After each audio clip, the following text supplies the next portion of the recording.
play with some of the modes. Okay, so I'm going to put it into Eco. And the green line that's at the top right hand corner, hopefully the camera is picking it up.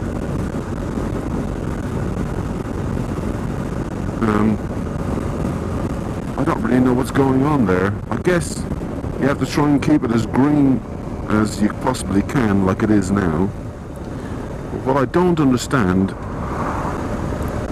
is while you have it on Eco mode, it makes the suspension softer and squidgy and bouncy. I mean, what's that all about?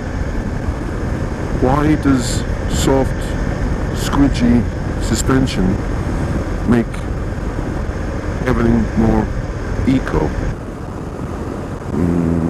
Yeah. My gripe, I guess, with the whole eco thing is, if you're going to ride a petrol bike, we all know it's burning fuel, don't we? If you want to ride a motorbike slightly more economically friendly, you don't open the throttle as much. You don't brake as hard or as harsh. I find the little green line a distraction, really. The idea is that you try and keep that green bar as green as possible, and then you're riding more economically or eco-friendly. I'm doing 54 miles an hour in top gear, and it's halfway on the bar. So what speed are you supposed to ride at in top gear for it to be completely green? There you go. As soon as I shut the throttle back down to 50, I mean, that's ridiculous. It really is.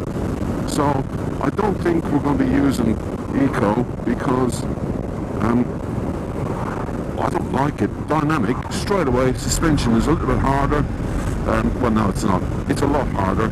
And I like the suspension to be a little bit stiffer. I'm sorry, Eco mode, you're in the naughty corner.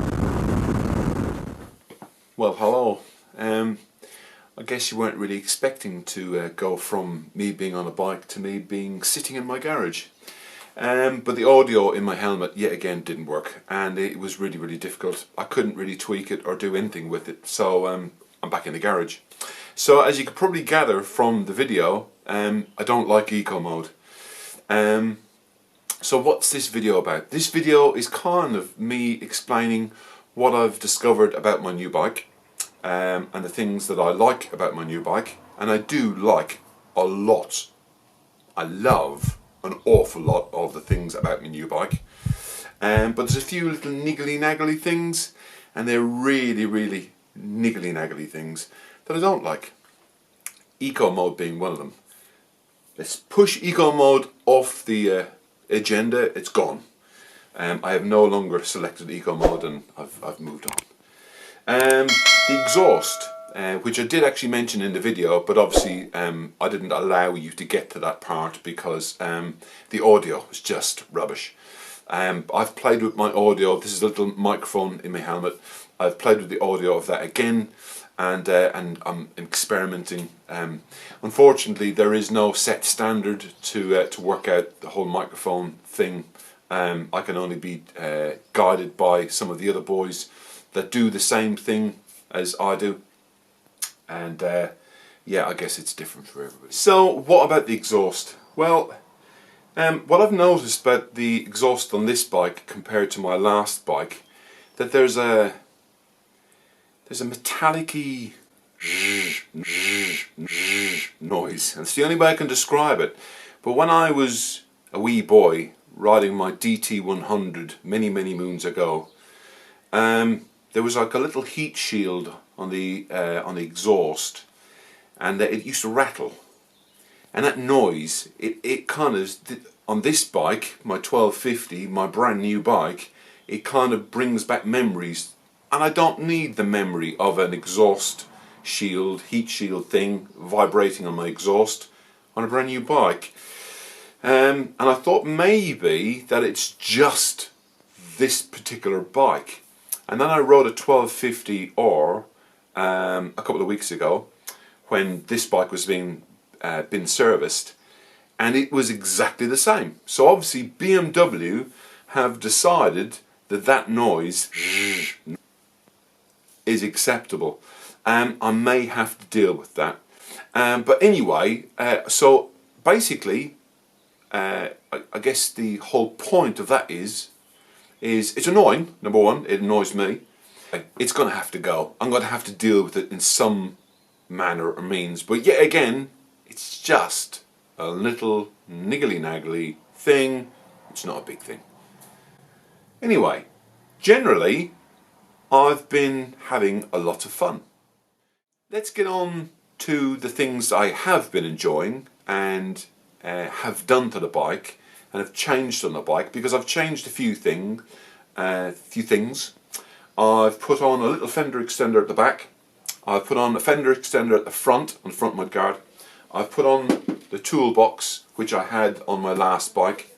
I've also put on, changed the screen from the standard GSA screen to a tinted screen you probably saw in the video, but that was on my last bike, and as a little bit of nostalgia, there's a sticker on that screen that I put on there when I rode over the Grossglockner when I was in Austria in 2019. I don't really want to go back and buy another sticker.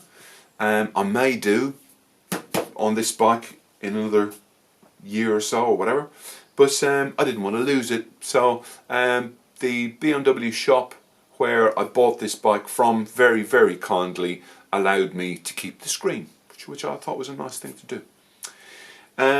So yeah, so I've changed it from the GSA screen. Two reasons.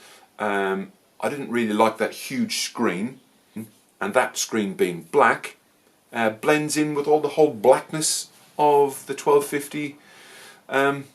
Yeah, so right, first off, I'm going to tell you what I've fitted, and the first thing I've fitted is the toolbox.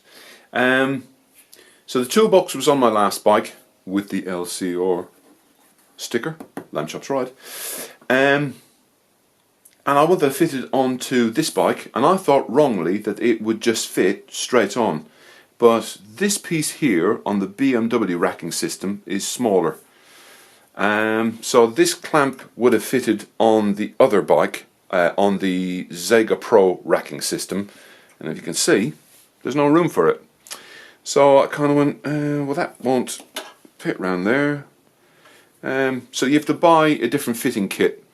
You don't have to get rid of your toolbox, you don't have to buy a new toolbox, you can keep the same toolbox, but I had to buy a different fitting kit.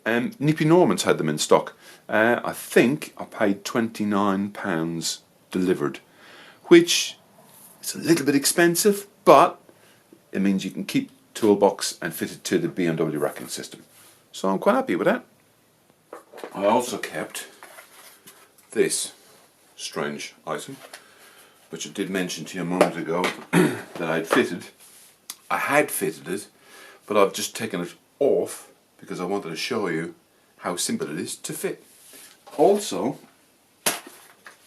this little gadget is the front fender extender off of the front mudguard. I bought these for my 1200 Rally, and they were expensive, but I think they're well worth getting. This certainly keeps an awful lot of rubbish off of the front of the engine. It secures with two little clamps onto the mudguard. Just push it up, tighten off these two little screws, and works a treat. Looks right on the bike, and yeah, keeps the rubbish off the front of the bike. This is really simple to fit. You get this and 4 of them cable ties, and yeah, I saw Teapot One, Bruce. He did a fitting video on his bike, and basically, so he put me onto these, so I got some as well. Now, I was going to try and give you some good news, but unfortunately I can't. I'll explain. I paid about £150 for the set about a year and a bit ago, when I fitted them to my 1200 Rally. Anyway, sold the 1200 Rally. Before I did, I took them off.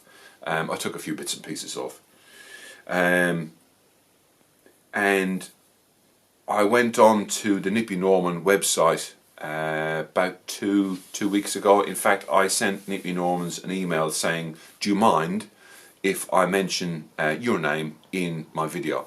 And I have to point out at this point, I'm not getting paid by Nippy Normans for mentioning their company or their website. Also, I did purchase all of the said items in this video. So so Nippy Normans are not paying me, okay? What I was going to tell you, if I'd have done this video 2 weeks ago, was Nippy Normans were doing a special on those two parts I had in my hand a minute ago, and instead of spending 150 odd pounds or whatever they are now, they were 19 quid each. So I was going to give you some really good news and go, you don't have to spend the same amount of money as me, but unfortunately you do if you want to buy them from Nippy Normans. But having said that, if you don't want to spend that much money and you can afford to wait, check back on the Nippy Normans website, and they do from time to time, as I've just shown, they do have specials.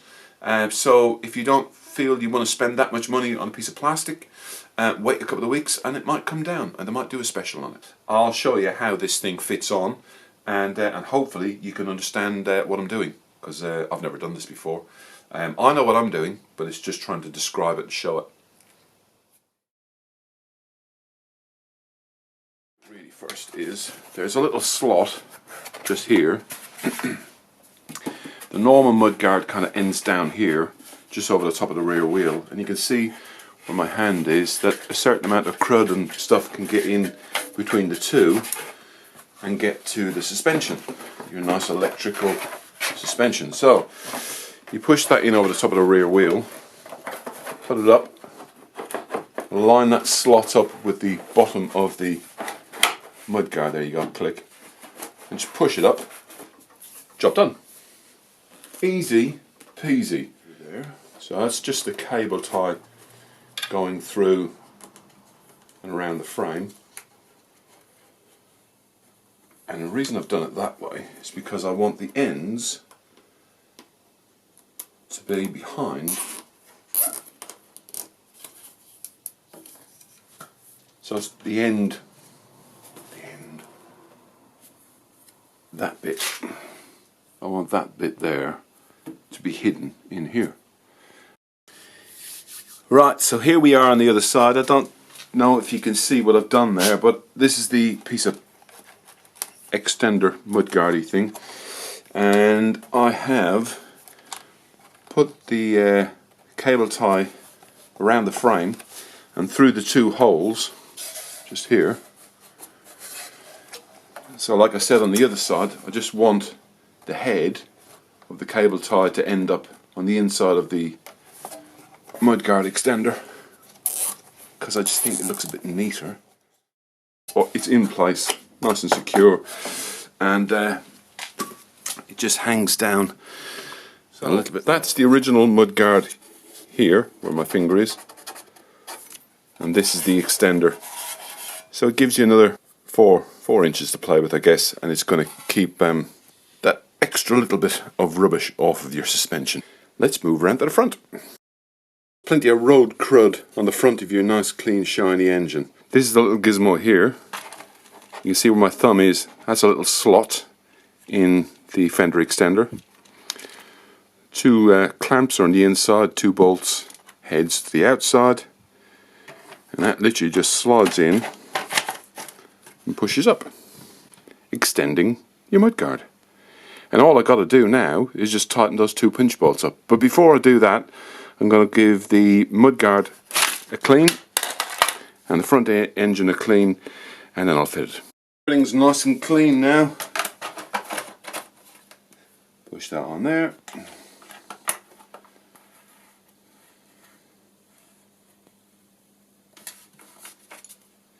And it's just repeat performance on the other side. Job done. What's the hemorrhoid on the floor? This is the contents of my toolbox laid out in front of you. So I can show you what I've got in my toolbox. Now, this is not me demonstrating anything. This hopefully may be me demonstrating my ignorance. Because I've only ever had occasion to have a toolbox on a motorbike twice. This motorbike and my last motorbike. Now, high-vis jacket I think is a good thing to have. The French like you to have a high-vis jacket. That's why I've got that. The puncture repair kit, and that's what this is. This is to fix a tubeless puncture repair on the fly. Little sockets, Torx heads. Also got my old Gerber. My favourite, cable ties.